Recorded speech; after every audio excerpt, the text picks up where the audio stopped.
Hey everyone, how are you all? Hope आप सब बहुत अच्छे होंगे, अच्छे से अपनी रिवीजन कर रहे हैं। आज हम सबसे इंटरेस्टिंग और लिटिल बिट कॉम्प्लेक्स जो यूनिट है इसको क्लियर करेंगे बहुत बहुत अच्छे अच्छे एग्जाम्पल्स के साथ। माइंडसेट सीरीज़ क्लास नंबर 6 की तरफ चलते हैं। Let's revise research in education, जो कि बोथ पेपर 1 और पेपर 2 दोनों के लिए बहुत इंपॉर्टेंट है। So without wasting the time let's start our today's class. Research in education. Research का मीनिंग आप सबको पता है। रिसर्च का मतलब क्या होता है? दोबारा से किसी चीज़ को फाइंड आउट करना, टू सीक अगेन। ठीक है, चीज़ों को दोबारा से फाइंड आउट करना। तो जो रिसर्च है उसमें हम बात करते हैं साइंटिफिक मेथड की, जो कि एक बहुत इंपॉर्टेंट स्कोप रखता है अपने आप में हमारी इस यूनिट में। तो इसके स्टेप्स की बात की जाती है, इसके टाइप्स की बात की जाती है, करैक्टरिस्टिक्स की बात की जाती है। तो रिसर्च और साइंटिफिक मेथड ऑफ रिसर्च, इनको थोड़ा अलग रखना। तो साइंटिफिक मेथड यानी कि रिसर्च का एक पार्ट है, रिसर्च करना। ठीक है, रिसर्च करना साइंटिफिक तरीके से। ठीक है, तो जो साइंटिफिक मेथड है उसको हमारा रिसर्च कवर करता है, क्योंकि रिसर्च हम डिफरेंट डिफरेंट तरीक़ों से करते हैं, डिफरेंट डिफरेंट डिज़ाइनिंग के थ्रू करते हैं, डिफरेंट डिफरेंट टेक्निक्स को यूज़ करके करते हैं। तो हमारा रिसर्च होता है, कुछ भी चीज़ फाइंड आउट होती है। रिसर्च हमारा छोटा भी हो सकता है, बड़ा भी हो सकता है। हम किसी थ्योरी की तरफ जाते हैं, जनरलाइजेशन की तरफ जाते हैं, तो हमें बहुत सारी टेस्टिंग करनी होती है, ट्रुथ्स को एक्सप्लेन करना होता है, फैक्ट्स को निकालना होता है। ठीक है, तो उसके लिए बहुत कुछ करना पड़ता है। तो रिसर्च का बहुत बड़ा स्कोप है अपने आप में। तो जो साइंटिफिक मेथड की हम बात करते हैं, तो अगर इसके स्टेप की बात की जाए तो गेटिंग एन आइडिया, यानी कि हम चीज़ों को पहले ऑब्जर्व करते हैं। ठीक है, अब जब हमें आइडिया हो गया तो हम फैक्ट्स की तरफ जाते हैं, गेटिंग द फैक्ट्स, यानी कि डिस्क्रिप्शन की तरफ जाते हैं। उसके बाद समराइज़ करते हैं उन्हीं फैक्ट्स को, जो फैक्ट हमारे पास होते हैं। उसके बाद हम उन फैक्ट्स को एक्सप्लेन करते हैं। देन टेस्टिंग आती है, यानी कि लास्ट में जो जनरलाइजेशन होती है। तो ये हमारे क्या हैं, कुछ स्टेप्स हैं साइंटिफिक मेथड के। उसके बाद अगर करैक्टरिस्टिक्स की बात करें, जो हमारे सिलेबस में मेंशन किया गया है, 4 मेन करैक्टरिस्टिक्स की बात की जाती है। अगर स्टेप्स को देखा जाए कि साइंटिफिक मेथड हम यूज़ क्यों करते हैं। साइंटिफिक मेथड एक आइडिया और ऑब्जर्वेशन से, हमने कुछ ऑब्जर्व किया, क्यूरियोसिटी आई, हमें उसे जानना है, माइंड में क्लिक किया, यानी कि माइंड में या तो कोई आइडिया आया है या हमने किसी चीज़ को ऑब्जर्व किया। देखो, ऑब्जर्व किया है तो भी वो माइंड में ही जाएगा। तो या तो किसी आइडिया या ऑब्जर्वेशन से हमारी साइंटिफिक मेथड जो है स्टार्ट होता है, और एक जनरलाइजेशन पे, एक थ्योरी पे, टेस्टिंग पे जाके उसका एंड होता है, माइंड इट। तो ये जो प्रोसेस है इसको ध्यान रखना। हमेशा साइंटिफिक मेथड किसी आइडिया और ऑब्जर्वेशन से स्टार्ट होता है और टेस्टिंग पर और थ्योरी और जनरलाइजेशन पर जाकर फिनिश होता है। रेप्लिकेबिलिटी की बात करें तो बिल्कुल भी सिर्फ ये 4 वर्ड्स हैं, और 4 वर्ड्स के साथ 4 वर्ड्स को ही याद रखना। रेप्लिकेबिलिटी, बार बार सेम रिजल्ट आना, रिपीटेडली। ठीक है, रिपीट होना। प्रिसिशन की बात करते हैं तो यानी कि क्लोज टू सैंपल, एक्यूरेट है और बहुत क्लोज है सैंपल के। ठीक है, यानी कि अगर हम बात करें, it refers to how close 2 और more measurements are to each other. वो एक दूसरे के साथ जो मेजरमेंट्स है वो कितना क्लोज है, कैसे क्लोज हैं। Is it clear? Next one है फॉल्सिबिलिटी। देखो, फॉल्स से ही पता चलता है, यानी कि रिजेक्शन। यहाँ पर बात की जाती है कि हम क्या चाहते हैं हमेशा, कि हमारा जो मेथड है वो ऐसा हो, हमारा जो टेस्ट है वो ऐसा हो, हमारे रिसर्च ऐसा हो जिसमें हमने जो हाइपोथेसिस लेकर चले हैं हम उसे रिजेक्ट कर पाएँ, ताकि हम ऑल्टरनेटिव जो हाइपोथेसिस है उसको एक्सेप्ट करें और उस पर जाएं। अगर हमारा नल जो हाइपोथेसिस है वो रिजेक्ट नहीं होता है तो आगे हम ऑल्टरनेटिव तक नहीं जा सकते, हमारी रिसर्च बेसलेस हो जाती है। तो हम चाहते हैं कि हमारा जो हाइपोथेसिस है, नल हाइपोथेसिस है, वो रिजेक्ट हो जाए। पार्सिमनी की बात की जाती है, यानी कि सिंप्लीफिकेशन। ठीक है, जो कॉम्प्लेक्स चीज़ों को सिंप्लीफाई करना। उसके बाद कुछ टाइप्स हैं साइंटिफिक मेथड के। देखिए, बहुत ध्यान से समझिएगा, क्लियर कीजिएगा माइंड को। यहाँ पर हम कुछ देखते हैं टाइप ऑफ रिसर्च। अब रिसर्च के टाइप अलग हैं। अब रिसर्च के टाइप में हम कई बार बोलते हैं क्वांटिटेटिव, क्वालिटेटिव। हाँ, वो हो सकते हैं, बट वो एक तरह से देखा जाए तो क्या फंडामेंटल में क्वालिटेटिव क्वांटिटेटिव नहीं हो सकता? ठीक है, क्या अप्लाइड में उनको यूज़ नहीं कर सकते? तो वो एक तरह की टेक्निक और अप्रोचेज़ हैं। Are you getting? कि इनको कैसे अप्लाई करना है और इनमें कौन सी टेक्निक यूज़ करनी है इस पर्टिकुलर रिसर्च में। तो ध्यान से समझने की कोशिश कीजिएगा कौन सा टाइप है, कौन सी टेक्निक है, कौन सी अप्रोचेज़ हैं। तो टाइप्स ऑफ साइंटिफिक मेथड की जब बात करते हैं हम, तो फर्स्ट हमारा है एक्सप्लोरेटरी, जब चीज़ों को एक्सप्लोर किया जाता है यहाँ पर, यानी कि हम हाइपोथेसिस बनाते हैं, इसमें हाइपोथेसिस को फॉर्मुलेट किया जाता है। इसके बाद हमारा सेकंड स्टेप आता है डिस्क्रिप्टिव। जब हमने हाइपोथेसिस बना लिया तो हम हाइपोथेसिस को टेस्ट करते हैं, चीज़ों को डिस्क्राइब करते हैं, और जब चीज़ों को डिस्क्राइब करते हैं वहाँ पर हमारी क्या होती है, फ्लेक्सिबिलिटी नहीं होती है, जो हमारे पास होता है उसी को हम डिस्क्राइब करते हैं। ठीक है। एक्सप्लेनेटरी लास्ट में, जिसमें कि कॉज और इफ़ेक्ट को चेक किया जाता है, अपनी प्रॉब्लम का सॉल्यूशन ढूंढा जाता है, इफ़ेक्ट चेक किया जाता है, आंसर तक पहुंचा जाता है। Is it clear. उसके बाद बात करते हैं aim of research as a scientific activity. Scientific activity के अगर बात की जाए तो रिसर्च के एम क्या हैं, सिर्फ साइंटिफिक एक्टिविटी की बात की जाए। अगर हम नॉर्मली रिसर्च के एम देखें तो बहुत सारे होते हैं, बट साइंटिफिक एक्टिविटीज़ में अगर हम रिसर्च के एम देखें कि हम साइंटिफिक तरीके से कोई एक्टिविटी कर रहे हैं, साइंटिफिक एक्टिविटी है उसको परफॉर्म कर रहे हैं, तो उसमें रिसर्च का एम क्या है, हम क्यों करना चाहते हैं। ठीक है। तो 3 तरह के एम होते हैं, और हम कहें तो 3 ही रीज़न होते हैं हम साइंटिफिक एक्टिविटीज़ को परफॉर्म करते हैं, कि हमें किसी प्रॉब्लम को सॉल्व करना है। ठीक है। मेन एम होता है साइंटिफिक एक्टिविटी का कि प्रॉब्लम को सॉल्व करना है। सेकंड है थ्योरी बिल्ड करनी है। ठीक है। कोई भी थ्योरी है उसको बनाना है। ठीक है। उसके बाद मतलब कि थ्योरी को बनाना है, एक रियलिटी से लेकर हमें थ्योरी तक पहुंचना है, एक ऑब्जर्वेशन से, फिर कंसेप्ट, फिर प्रीपोजिशन और थ्योरी। उसके बाद है प्रेडिक्शन, यानी कि असम्पशंस और गेस, साइंटिफिक गेस लगाने हैं एक्सप्लेनेटरी पावर के साथ एक थ्योरी को, कि प्रिडिक्ट किया जा सकता है किन चीज़ों को, किन को नहीं किया जा सकता कन्फ्लिक्ट्स के साथ। ठीक है। उसके बाद हम बात करें रिसर्च के टाइप्स की। अब यहाँ पर रिसर्च के टाइप होते हैं 3 टाइप के। अब इनमें फर्दर बहुत सारे इंक्लूड हो जाते हैं। तो फंडामेंटल, जो कि सबसे प्योर, कंसेप्चुअल और बेसिक, ये इसके फर्दर नेम्स हैं। ठीक है। एडिशन की बात की जाती है, फंडामेंटल में क्या बात की जाती है, एडिशन की बात की जाती है। अप्लाइड में चीज़ों को अप्लाई किया जाता है, एप्लीकेशन फॉर्म। और अगर हम बात करें एक्शन और अप्लाइड की रिलेशनशिप की, तो अप्लाइड का ही एक पार्ट है हमारा action. Are you getting me. जो एक्शन है वो अप्लाइड का ही पार्ट है, बट एक्शन क्या होता है, इमीडिएट और लोकल जो प्रॉब्लम है उसके लिए होता है पर्टिकुलरली, और जो अप्लाइड है वो चीज़ों को एक्सप्लोर करने के लिए और प्रैक्टिकली और एप्लीकेबली इसको यूज़ किया जाता है। ये फ्लेक्सिबल नहीं होता, जो अप्लाइड फॉर्म होती है वो फ्लेक्सिबल नहीं होती, स्पेसिफिक प्रॉब्लम के सॉल्यूशन के लिए होती है। और एक्शन, जो कि हमारा इसका दूसरा नाम है साइक्लिकल, जो रिसर्च भी इसे बोला जाता है।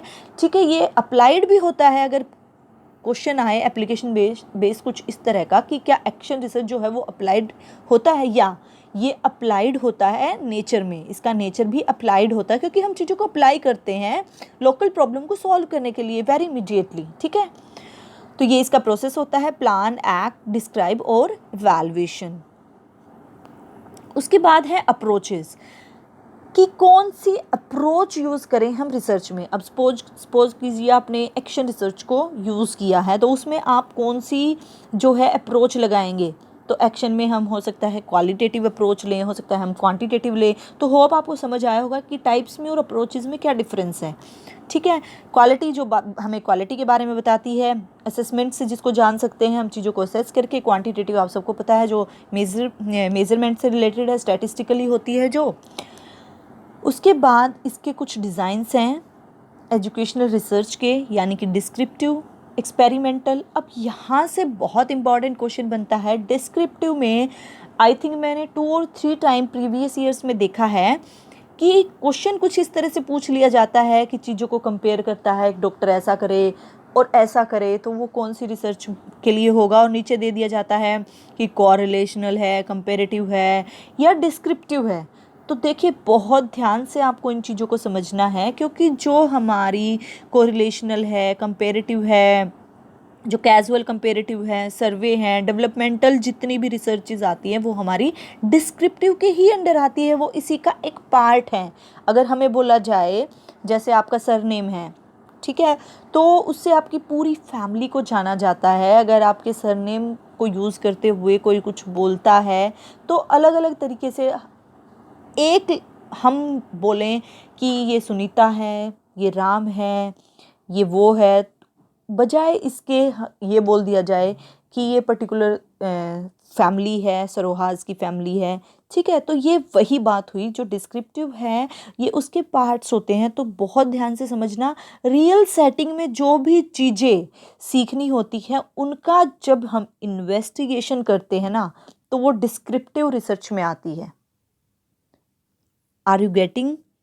डिस्क्रिप्टिव रिसर्च में क्या आता है, जब हम रियल सेटिंग में, रियल जो फिनोमिना होता है उसमें चीज़ों को सीखते हैं, इन्वेस्टिगेट करते हैं, तो वो डिस्क्रिप्टिव होता है।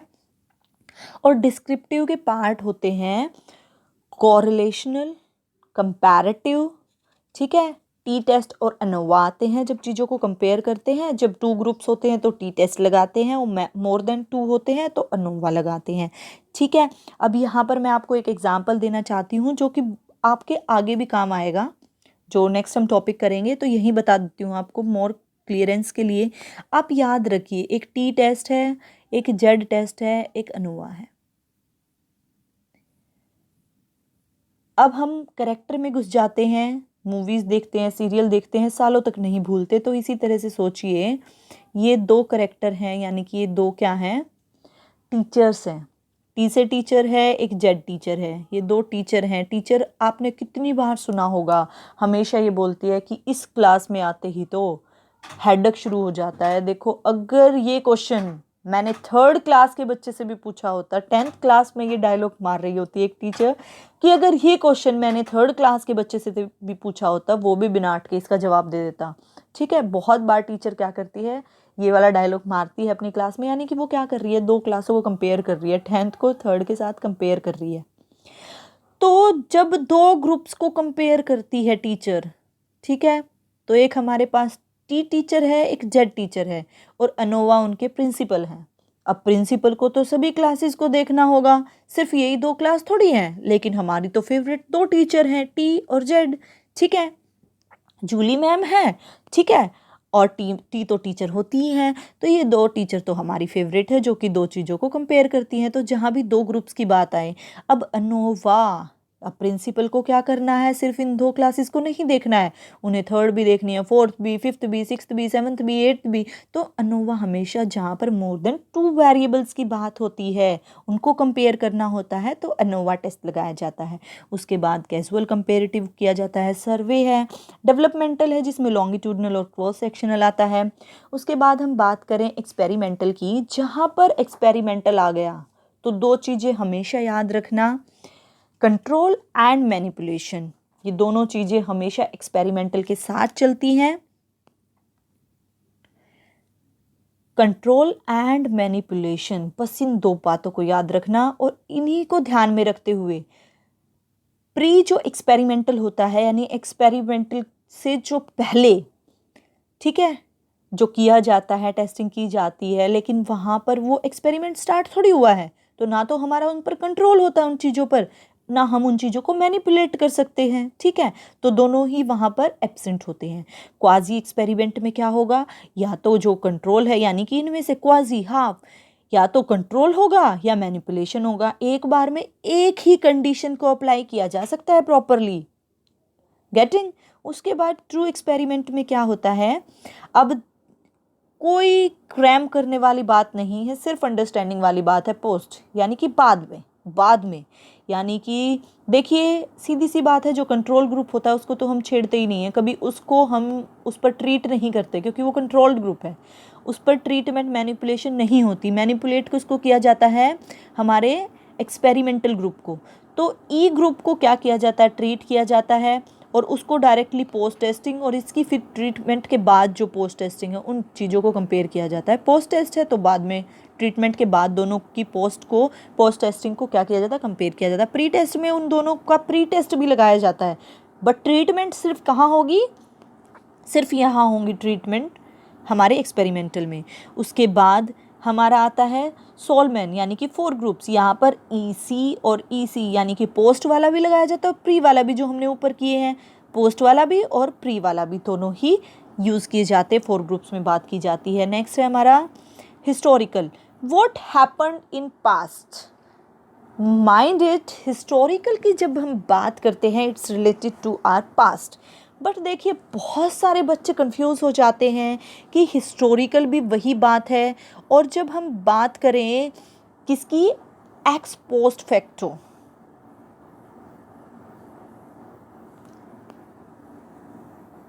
देखिए बहुत ही जनरल सा एक डिफरेंस है। जो हमारा हिस्टोरिकल होता है वो क्या होता है, पास्ट पर होता है, बट पास्ट के बेसिस पर हम फ्यूचर को प्रिडिक्ट कर सकते हैं। कुछ ना कुछ ऐसी सिचुएशन होगी। ध्यान रखना इस बात का, जब भी आपके सामने क्वेश्चन आए तो सिर्फ माइंड लगाना कि क्या ये अगर पीछे हुआ है तो आगे हो सकता है। अब जो एक्स पोस्ट फैक्टो होता है वो पास्ट में तो होता है, इमीडिएट पास्ट में भी होता है, बट उससे हम फ्यूचर को प्रिडिक्ट नहीं कर सकते।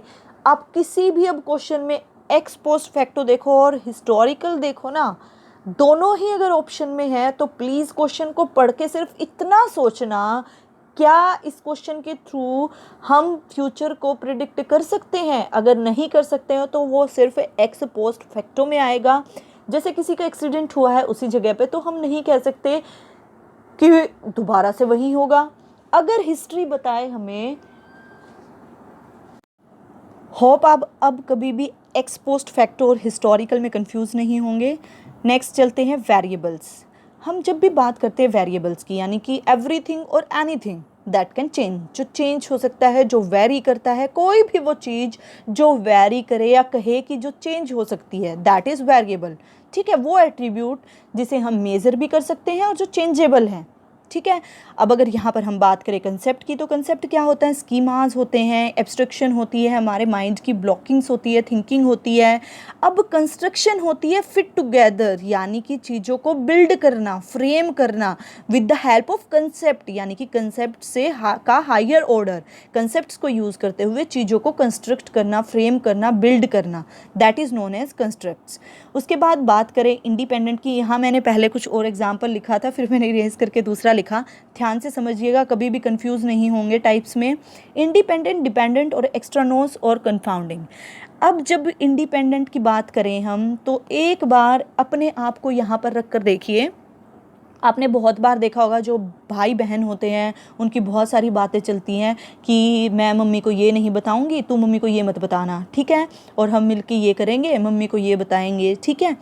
तो क्या किया, जो ब्रदर है वो इंडिपेंडेंट है, ठीक है, और उस पर डिपेंडेंट है सिस्टर, क्योंकि लेकर तो भाई ही जाएगा उसे बाहर। भाई ने बोला चल ठीक है, तू मुझे पैसे लेके दे दे मम्मी से, और मैं तुझे मूवी देखने के लिए छोड़ दूंगा, और मम्मी को कहूँगा मैं उसको कॉलेज में छोड़ कर आया हूँ, ठीक है। तो भाई की और बहन की सेटिंग हो गई। अब इंडिपेंडेंट कौन है, हमारा ब्रदर, क्योंकि वो उसको लेकर जाएगा। अब यहाँ पर भाई लेकर तो चला गया सिस्टर को, बट कोई पड़ोसी है उसने देख लिया, ठीक है। अब यहाँ पर आकर उसने आकर मम्मी से शिकायत लगा दी कि आपके बच्चे पढ़ने नहीं गए हैं, वो तो मूवी देखने गए हैं। अब यहाँ अगर मम्मी उनकी बात मान ले, यानी कि हमारे जो इंडिपेंडेंट जो वेरिएबल है, यानी कि जो उनका बेटा है, इस लड़की का भाई है, अगर वो मम्मी को कहे कि नहीं ये तो वैसे ही कह रहे हैं, वहाँ से सिर्फ गुजर रहे थे तो देख लिया कि कौन सी मूवी लगी हुई है, बट हमने देखी नहीं, हम सीधे निकल गए थे अपने, या फिर बोल दे किसी दोस्त को मिलने गए थे या आते हुए मिलते हुए आए हैं, वट एवर, यानी कि कोई भी एक्सक्यूज़ दे, अगर मम्मी उनकी बात मान ले भाई की, यानी कि जो हमारा इंडिपेंडेंट वेरिएबल है वो हैवी है, वो उसकी बात मान ली गई है। बट अगर ऐसा हो कि मम्मी कहे नहीं भाई तुम झूठ बोल रहे हो, जो आउटसाइडर है उसकी बात को मान लिया जाए कि हाँ तुम मूवी देख कर आए और फंस गए, दोनों भाई बहन की, हाँ आज तो हम फंस गए। अगर यहाँ ये केस हो जाता है तो कंफाउंडिंग वेरिएबल बन जाता है, जो हमारा एक्सटर्नोज वेरिएबल है वो कंफाउंडिंग बन जाता है, क्योंकि वो हमारे क्या है, इंडिपेंडेंट वेरिएबल पर हैवी हो गया है, यानी कि अब उस लड़के की बात नहीं मानी उसकी मम्मी ने, उस पड़ोसी की बात मान ली है। Is it clear. हाइपोथेसिस की बात करें तो एक प्रेडिक्शन होती है, ठीक है। अब जो रिसर्च हाइपोथेसिस होता है उसको ऑल्टरनेटिव हाइपोथेसिस भी कहा जाता है, ठीक है, जो कि सबसे बेसिक होता है, normally specific clear testable preposition होती है। यहाँ हम कोशिश करते हैं कि हमारी जो हाइपोथेसिस है वो एक्सेप्ट होनी चाहिए, ठीक है, डायरेक्ट रिलेशनशिप बनाती है इसमें जो वेरिएबल्स हैं उनके बीच में। डायरेक्शनल क्या होती है, जो डायरेक्शनल प्रोवाइड करती है एग्जिस्टेंस के साथ साथ हमें डायरेक्शन भी बताती है कि पॉजिटिव है नेगेटिव है, जैसे वन टेल है वो डायरेक्टली हमें बता रही है, एक डायरेक्शन प्रोवाइड कर रही है। नॉन डायरेक्शन जो हमें डायरेक्शन प्रोवाइड नहीं करती है। नल हाइपोथेसिस जो कि जिसमें वेरिएबल्स में कोई रिलेशन नहीं होता है। फिर हम बात करें सैंपल की, सैम्पलिंग की, प्रीपोजिशन की, पॉपुलेशन की, तो यहाँ पर आप इस डायग्राम से, वेन डायग्राम से देख सकते हैं कि एक पॉपुलेशन होती है, होल पॉपुलेशन, जिसको हम यूनिवर्स भी बोलते हैं। उसका एक पार्ट होती है सैंपल, ठीक है, जो हम टारगेट ग्रुप जिसे बोला जाता है, जो हम क्या करते हैं, जिस पे एक्सपेरिमेंट किया जाता है। एज अ होल की बजाय हम क्या करते हैं, सैंपल पे टारगेट ग्रुप को क्या करते हैं, एक्सपेरिमेंट करके देखते हैं। अब जब जो टारगेट ग्रुप है यानी कि जो सैंपल है, सैंपल को कलेक्ट करने के मेथड को सैम्पलिंग कहा जाता है, ठीक है, उसकी टेक्निक को सैम्पलिंग कहा जाता है। और जो सैंपल है उसके मीन को स्टैटिस्टिक बोला जाता है, जबकि जो पॉपुलेशन है यानी कि जो पॉपुलेशन का पार्ट है, मीन है, उसको बोला जाता है पैरामीटर। तो ध्यान रखना, एस से एस, पी से P, population is related to parameter, sample is related to statistic. उसके बाद सैम्पलिंग है, दो तरीके से होती है, प्रोबेबिलिटी होती है यानी कि जो रैंडम होती है, नॉन प्रोबेबिलिटी जो नॉन रैंडम होती है। सिंपल रैंडम जो लाइक हमारी जो लॉटरी मेथड है, सिंपल रैंडम में आती है, वो सिंपली टॉस कर लिया कि कॉइन हेड है या टेल है। हम बहुत बार करके देखते हैं, चलो टॉस करते हैं। क्रिकेट मैच से पहले भी एक कॉइन से टॉस किया जाता है, ठीक है, कंप्यूटर मेथड है, रैंडम नंबर टेबल मेथड है, ये सब हमारे किस में आते हैं, सिंपल रैंडम में, प्रोबेबिलिटी मेथड में। उसके बाद आती है स्ट्रेटिफाइड, यानी कि यहाँ पर बाइफरकेट कर दिया जाता है।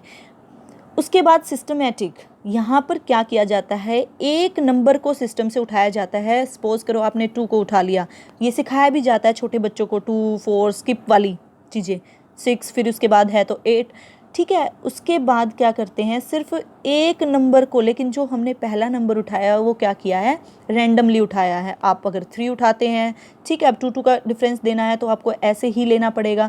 तो उसके बाद वो सिस्टम बन जाता है एक। और क्लस्टर की बात करें तो हमारे स्ट्रेटिफाई और क्लस्टर जो है थोड़ा थोड़ा मिलते जुलते हैं, इसमें भी इसी तरह से ग्रुप बनाए जाते हैं। तो जो स्ट्रेटिफाइड होता है और क्लस्टर होता है, इसमें मेन डिफरेंस क्या होता है, यहाँ पर ग्रुप्स बनाए जाते हैं होमोजीनियस।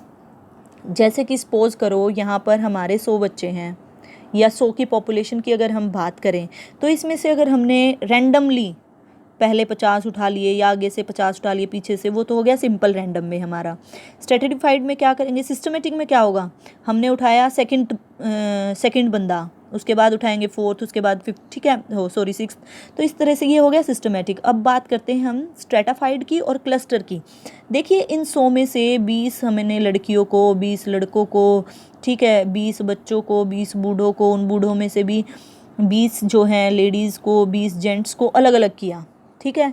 तो ये हमने क्या कर दिए, होमोजीनियस ग्रुप्स बना दिए, ठीक है। और फिर उनमें से रैंडमली 2 लोग यहाँ से उठा लिए, 2 यहाँ से उठा लिए, 2 यहाँ से उठा लिए, 2 यहाँ से उठा लिए, 2 यहाँ से और 2 यहाँ से। ये हमारा है स्ट्रेटिफाइड। स्ट्रेटिफाइड समझ आ गया। स्ट्रेटी यानी कि बाइफरकेट कर दिया, पहले होमोजीनियस ग्रुप्स बनाए, उनमें से रैंडमली उठाए। बट क्लस्टर में क्या किया जाता है, हेट्रोजीनियस ग्रुप बनाए जाते हैं। हेट्रोजीनियस ग्रुप बनाए, सपोज करो 4 ग्रुप्स बन गए और पूरे के पूरे एक ग्रुप को उठा लिया जाता है एज अ सैंपल, ठीक है। तो ये डिफरेंस होता है। उसके बाद नॉन प्रोबेबिलिटी है, इंसिडेंटल जो होता है या किसी पर्पस से, या जो हमारा कोटा बनाया जाता है। और स्नोबॉल्स होती हैं, यानी कि जो जिसको हम क्या बोलते हैं, चेन भी बोलते हैं, ठीक है, चेन रेफरल सैम्पलिंग भी बोला जाता है। तो ये हमारी होती हैं नॉन प्रोबेबिलिटी। उसके बाद हम बात करें वैलिडिटी और रिलायबिलिटी की, तो यहाँ पर एवी, हम जब चैनल लगाते हैं तो एवी का ऑप्शन हमें बहुत बार देखने को मिलता है। तो एवी से ध्यान रखना ये किससे रिलेटेड है, जब भी वैलिडिटी की बात आए, जो भी देखो मैच करे, आरसी, रीडिंग कॉम्प्रीहेंशन हम पढ़ते हैं, तो यानी कि RC रिलायबिलिटी विद कंसिस्टेंसी और वैलिडिटी विद एक्यूरेसी। तो एक्यूरेसी के साथ डील करती है हमारी वैलिडिटी। तो इसीलिए जब हमारा सैंपल क्या है, हमारी रिसर्च वैलिड होगी तो है कि वो रिलायबल भी होगी। बट ये नहीं है कि वो रिलायबल है, बार बार रिपीट तो हो रही है तो ज़रूरी नहीं है वो रिलायबल है तो वैलिड भी होगी। Is it clear? अगर वैलिड है तो रिलायबल तो होगी ही, बट रिलायबल है तो उस बात से हम ये नहीं कह सकते कि वो वैलिड भी है या नहीं है। तो जो वैलिडिटी होती है उसको डिफरेंट डिफरेंट पार्ट्स में डिवाइड किया जाता है। कंटेंट के बेसिस पे कंटेंट वैलिडिटी बात की जाती है। फेस वैलिडिटी, जैसे अगर क्वेश्चन किया जाए कि do the questions look like they measure what they are supposed to, यानी कि जिस तरह के क्वेश्चन पूछे जाते हैं जो दिख रहा है क्या वही हो रहा है। ठीक है। कंस्ट्रक्ट वैलिडिटी की उसका स्ट्रक्चर कैसा है, किस तरह से चीज़ों को कंस्ट्रक्ट किया गया है, क्राइटेरिया क्या है। ठीक है। उसका क्राइटेरिया जो है कंक्रीट वैलिडिटी है या प्रेडिक्टिव वैलिडिटी है, ये सब क्या है वैलिडिटी में के टाइप्स हैं हमारे। रिलायबिलिटी में बात की जाए तो इंटरनल कंसिस्टेंसी की बात की जाती है जिसको इक्विवेलेंस बोला जाता है। टेस्ट रीटेस्ट की बात की जाती है जहाँ स्टेबिलिटी की बात की जाती है। उसके बाद पैरेलल और इंटर आइटम्स के भी इंटर रेटर, यानी कि जो रेटर्स हैं, अलग अलग रेटर्स उसी चीज़ को क्या करते हैं, कंसिस्टेंसी को चेक करने के लिए टेस्ट करते हैं। टूल्स की बात करें तो रेटिंग स्केल की बात की जाती है, तो परफॉर्मेंस को रिकॉर्ड करने के लिए देखिए यहाँ पर बहुत ध्यान से इन चीज़ों को क्लियर करते हुए चलना। स्केल में परफॉर्मेंस को रिकॉर्ड किया जाता है, माइंड इट। जो स्केल है यहाँ पर चीज़ों को अपने आप को रख लीजिए। अब यहाँ पर जब इन टेक्निक्स को करें, टूल्स को करें तो अपने आप को रख लीजिए। अब जो आपकी परफॉर्मेंस रिकॉर्ड हुई है, ओवरऑल परफॉर्मेंस, वो न्यूमेरिकल में भी हो सकती है, वो ग्राफिकल भी हो सकती है, वो स्टैंडर्ड फॉर्म में भी हो सकती है, वो रेटिंग बाय क्यूमुलेटिव पॉइंट्स भी हो सकती है, यानी कि पॉइंट्स में भी दी जा सकती है, चेकलिस्ट बनाई जाती है। ठीक है। सेट ऑफ पॉइंट्स होते हैं। तो साइकोलॉजिकल मेजरमेंट इंस्ट्रूमेंट है ये, मेज़र करने का, रिकॉर्ड करने का ओवरऑल परफॉर्मेंस को। ठीक है। एक चेकलिस्ट बनाई जाती है, रिकॉर्ड किया जाता है परफॉर्मेंस को। उसके बाद जब बात करें एटीट्यूड की, तो एटीट्यूड आपके मेंटल प्रोसेस से रिलेटेड है। ठीक है। जब मेंटल प्रोसेस को, यानी कि liquor type rating scale use किया जाता है थॉट, फीलिंग, एक्शंस, रिएक्शंस को। ठीक है। उसके बाद क्वेश्चनियर, ये रिसर्च इंस्ट्रूमेंट है, मेन रिसर्च इंस्ट्रूमेंट है। सीरीज़ ऑफ क्वेश्चंस होती हैं इसमें। देखिए कोई भी हमें रिसर्च करना है तो कुछ ना कुछ तो हमें क्वेश्चन बनाना होगा, रिसर्च क्वेश्चन को फ्रेम करना होगा। तो ये रिसर्च का बहुत मेन इंस्ट्रूमेंट होता है। एप्टीट्यूड टेस्ट में आपकी एबिलिटी, आप में काम करने की कितनी क्षमता है, कितनी आप स्किल्स के थ्रू उस काम को करते हैं, वो एप्टीट्यूड टेस्ट में आता है। उसके बाद अचीवमेंट टेस्ट, यानी कि performance related to a particular activity. देखिए यहाँ भी परफॉर्मेंस रिकॉर्ड की जाती है और यहाँ भी, बट द डिफरेंस इज जो अचीवमेंट टेस्ट है वो लिमिटेड होता है, उसमें कुछ लिमिट्स होती हैं। बट परफॉर्मेंस रिकॉर्ड ऐसा नहीं होता। रेटिंग स्केल में ओवरऑल परफॉर्मेंस होती है, बट यहाँ पर या तो कोई पर्टिकुलर ईयर होगा या पर्टिकुलर एक्टिविटी होगी, उस एक्टिविटी में आपने क्या अचीव किया या उस ईयर में आपने क्या क्या अचीव किया है, अकेडमिकल ईयर है जो आपका। तो ये यहाँ पर एक लिमिटेशन और डिफरेंस है दोनों के बीच में। जहाँ इन्वेंट्री की बात की जाती है वो आपकी क्राइटेरिया रेफरेंस से रिलेटेड है, यानी कि आपकी सेल्फ रिपोर्ट। यहाँ मैं आपको एग्जाम्पल देना चाहूँगी। जैसे आप टेस्ट देते हैं सी टेट में क्या किया जाता है, टेट है, सी टेट है, तो आपको सिर्फ 90 मार्क्स लेने होते हैं उसे क्लियर करने के लिए। चाहे किसी बंदे के 120 आए हैं वो भी क्लियर है, चाहे किसी के 90 आए हैं वो भी क्लियर है, यानी कि आपका कंपैरिजन किसी और के साथ नहीं हो रहा है। यहाँ पर एक क्राइटेरिया सेट कर दिया गया है कि आपको 150 में से 90 मार्क्स लेने हैं और आपका सी टेट क्लियर। आपको ये नहीं देखना कि आपके पास वाले के आपसे ज़्यादा आए हैं या कम आए हैं। ठीक है। क्लियर करना है, क्राइटेरिया रख दिया गया। तो ये जो इन्वेंट्री है ये क्राइटेरिया होती है, अपना क्राइटेरिया रेफरेंस होती है, अपनी सेल्फ की रिपोर्ट होती है। इसमें दूसरों के साथ कंपेयर नहीं किया जाता। अब हम बात करें अगर अपनी नेट की, तो यहाँ पर चीज़ों को कंपेयर किया जाता है, तो ये नॉर्म में आएगा, नॉर्म रेफरेंस में, क्योंकि यहाँ चीज़ों को कंपेयर किया जाता है। ये हमारी इन्वेंट्री में नहीं आएगा, क्योंकि यहाँ पर तो परसेंटेज के हिसाब से जो मेरिट लिस्ट जाएगी वो बच्चों की परफॉर्मेंस के पर बेस्ड है। कोई क्राइटेरिया सेट नहीं है कि इतने नंबर आ गए तो आपका नेट क्वालिफाई हो गया। Is it clear? तो इसी तरह से आगे है नॉमिनल स्केल की, ऑर्डिनल स्केल की, इंटरवल और रेशो की हम बात करें तो यहाँ पर मैंने आपको जानबूझ के एग्जाम्पल लिखे हैं जो बहुत ही हेल्पफुल होंगे, डायरेक्टली क्वेश्चन आएंगे यहाँ से एप्लीकेशन बेस्ड। तो जो नॉमिनल होता है और सीक्वेंस, ये ध्यान रखना, अगर आपने एक बार सीक्वेंस याद कर ली NOIR, तो अगर हम बात करते हैं ओ की, यानी कि यहाँ एन के करेक्टरिस्टिक और ओ के दोनों मिक्स हैं, उसके बाद आई तो आई के भी मिक्स हैं, आर यानी कि आर सब कुछ कवर करता है। तो इस तरह से ध्यान रखना, वो आपको चीज़ों को क्रैम करने की ज़रूरत नहीं है, बस वो सिर्फ आप देखना कि बात ऑर्डिनल की हो रही है तो यानी कि नॉमिनल और ऑर्डिनल दोनों ही उसमें मिलेंगे करेक्टरिस्टिक्स, इंटरवल की हो रही है तो नॉमिनल इंटरवल दोनों की होंगी, ठीक है।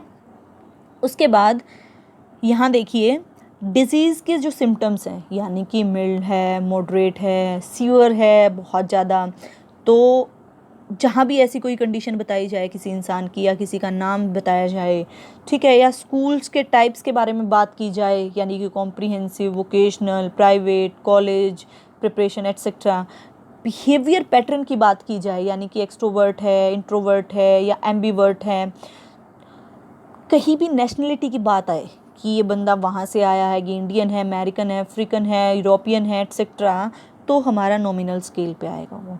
उसके बाद अगर रैंक की बात की जाए, सोशल स्टेटस की बात की जाए, सोशल इकोनॉमिक स्टेटस लो है, मिडल है, हाई लेवल का है, या रैंक बताई जाए, एथलेटिक्स में क्या रैंक है इसकी, ठीक है, पॉलिटिकल मैटर्स को व्यू किया जाए, यानी कि टोटली एग्री है, मोस्टली डिसएग्री, टोटली डिसएग्री, तो इस बारे में जब बात की जाए तो वो ऑर्डिनल रैंक में आते हैं।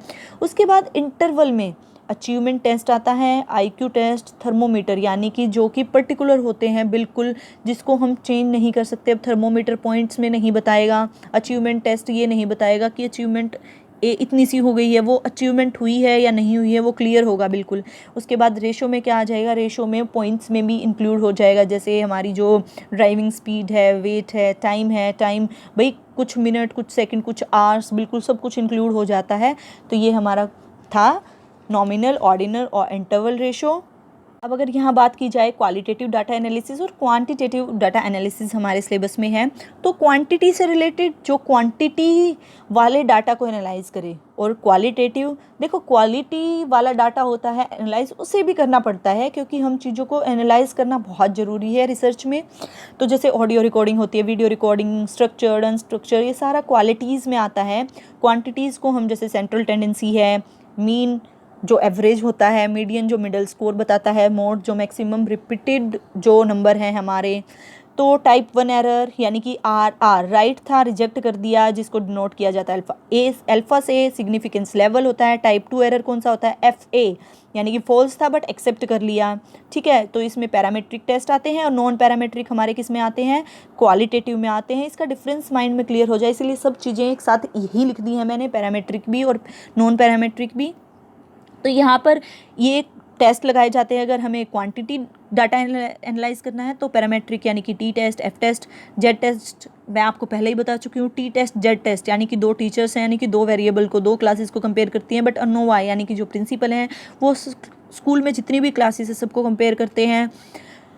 यहाँ पर काई स्क्वायर टेस्ट है, साइन टेस्ट है, विलकॉम साइंड है, ये आप कुछ नेम देख लेना, मान वाइट ने U टेस्ट है हमारा, क्रुस्का वलिस H टेस्ट है। तो ये सारे किस में आएंगे, हमारे नॉन पैरामेट्रिक में, यानी कि क्वालिटेटिव डाटा एनालिसिस में। उसके बाद ये सिर्फ कुछ मैंने 4 पॉइंट्स लिए हैं ताकि आप लोग बहुत अच्छे से इनको ध्यान में रख सकें। ये बड़ा ही कंफ्यूजिंग सा टॉपिक है और एग्ज़ाम में पूछा ज़रूर जाता है मैच द कॉलम के थ्रू। तो यहाँ पर मैंने कुछ इंपॉर्टेंट उठाए क्योंकि और तो जो हैं डायरेक्टली हैं, नेम के साथ हैं या टेस्ट के साथ हैं। प्रोडक्ट मूवमेंट कॉरिलेशन, अब यहाँ पर आपने होटल में गए हो खाना खाने, आपने कोई भी चीज़ ऑर्डर कर दी, आपने कोई प्रोडक्ट मंगवाया है, तो उसकी मूवमेंट तक क्या होगा, दोनों वेरिएबल किस पे होंगे, इंटरवल में। अब जो खाना देने वाला है अभी वो भी, और खाना लेने वाला वो दोनों ही, वो अपने तैयार करने में बिजी हैं तो वो अपना वेट करने में, यानी कि दोनों ही वेरिएबल के बीच में क्या है, इंटरवल है, टाइम है ना, इंटरवल चाहिए होता है बीच में। क्योंकि खाना ये नहीं है आपने ऑर्डर कर दिया, ऑर्डर करते ही लीजिए, वो पहले ऑर्डर लेते हैं, सीधा खाना टेबल पे नहीं रखते, ठीक है। तो इसको होटल वाले ऑर्डर से याद रखना कि यहाँ पर दोनों ही वेरिएबल क्या होते हैं, इन एन इंटरवल स्केल पे होते हैं। उसके बाद जब बाइसीरियल की बात आती है देखिए सीरियल, सीरियल से याद रखिएगा सीरियल। अब नाटकों में आपने देखा होगा कि एक हीरो होता है, ठीक है, तो हीरो तो कॉन्टिन्यूसली चलता है, स्टार्टिंग से एंड तक रहता है, और आते हैं मरते हैं जाते हैं आते जाते रहते हैं और करेक्टर्स, बट जो हीरो है वो कॉन्टिन्यूस रहता है। तो एक वेरिएबल तो कॉन्टिन्यूस होता है हमारा यहाँ बाई सीरियल में, बट जो दूसरा वेरिएबल होता है वो आर्टिफिशियली क्या होता है, डिक्टोमस। डिक्टोमस का मीनिंग क्या होता है, घुस जाना, यानी कि एक पार्टीशन कर देना, एक होल पार्ट को पार्ट कर देना। यानी कि यहाँ पर क्या है, एक आर्टिफिशियल हीरोइन हमेशा होती है, एक हीरो के पीछे हमेशा दो हीरोइन, एक जिससे वो रियल में चाहता होगा, एक आर्टिफिशियल घुस गई है, डिक्टोमस, ठीक है। तो यहाँ पर एक वेरिएबल तो कॉन्टिन्यूस होता है, एक फ्री में घुस गई, सीरियल था, एक कॉन्टिन्यूस है, एक आर्टिफिशियल घुस गई।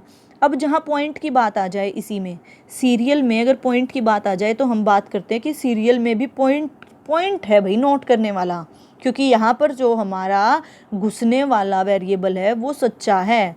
यानी कि वहाँ तो हीरोइन थी जो वो फेक वाली थी, अब दो हीरोइन है, फेक वाली कहाँ है, बाई सीरियल में है, और जो ट्रू है वो कहाँ पर है, वो पॉइंट में है, क्योंकि भाई पॉइंट तो है कि हीरो हीरोइन को, जो कॉन्टिन्यूस हमारा वेरिएबल है उसको, और ट्रू जो उसकी लवर है उसको तो मिलना पड़ेगा सीरियल में।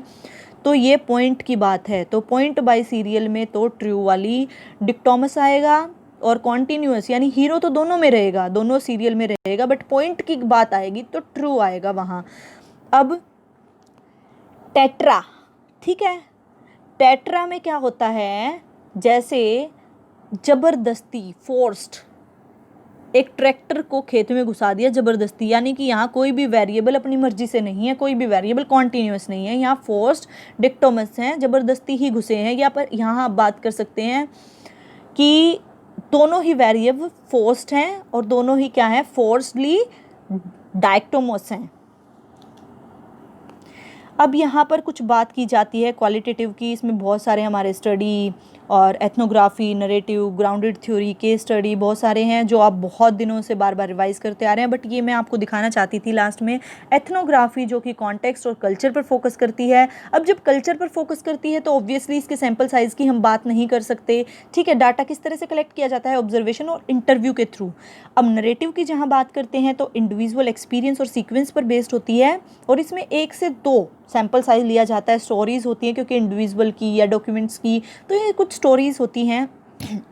स्टोरीज़ के थ्रू या किसी भी इंडिविजुअल से या कोई डॉक्यूमेंट है, ठीक है, डॉक्यूमेंट्री जैसे मूवीज़ बनाई जाती हैं, तो उसके थ्रू हम डाटा को कलेक्ट करते हैं। ग्राउंडेड थ्योरी में क्या है कि इसमें डेवलप की जाती है theory from the GT in the field data, ठीक है, और 20 से 60 का सैम्पल साइज़ होता है, और इंटरव्यू होता है, ओपन एंड एक्सेल कोडिंग लगाई जाती है। इस तरह से डाटा को क्या किया जाता है, कलेक्ट किया जाता है ग्राउंडेड थ्योरी में। केस स्टडी में क्या होता है, ऑर्गेनाइजेशन पे भी हो सकती है केस स्टडी, किसी भी पर्टिकुलर कंपनी पे, ऑर्गेनाइजेशन पे, एंटिटी पे, एंटिटी इंडिविजुअल पे, या किसी भी इवेंट पे केस स्टडी की जा सकती है। तो किसी इवेंट पे कर रहे हैं तो हम यहाँ पर अप्रोक्सीमेट नहीं बता सकते कि सैम्पल साइज़ क्या होगा, ठीक है। तो इंटरव्यू के थ्रू, ऑब्जर्वेशन के थ्रू, रिपोर्ट्स के थ्रू, डॉक्यूमेंट्स के थ्रू हम क्या कर सकते हैं, डाटा को कलेक्ट कर सकते हैं। होप आपको जो है रिसर्च की क्लास अच्छी लगी होगी, आपको सब कुछ अच्छे से रिवाइज हो गया होगा। फिर भी अगर आपको कुछ समझ नहीं आता है और आप किसी भी पर्टिकुलर टॉपिक को डिटेल में चाहते हैं तो प्लीज़ कमेंट कीजिएगा, और नेक्स्ट वीडियो में हम नेक्स्ट क्लास में हम नेक्स्ट लेकर आएंगे अपनी यूनिट को। और होप आप बहुत अच्छे से जब तक रिवाइज करते रहेंगे और मोटिवेटेड रहेंगे। Bye bye, thank you, have a nice day.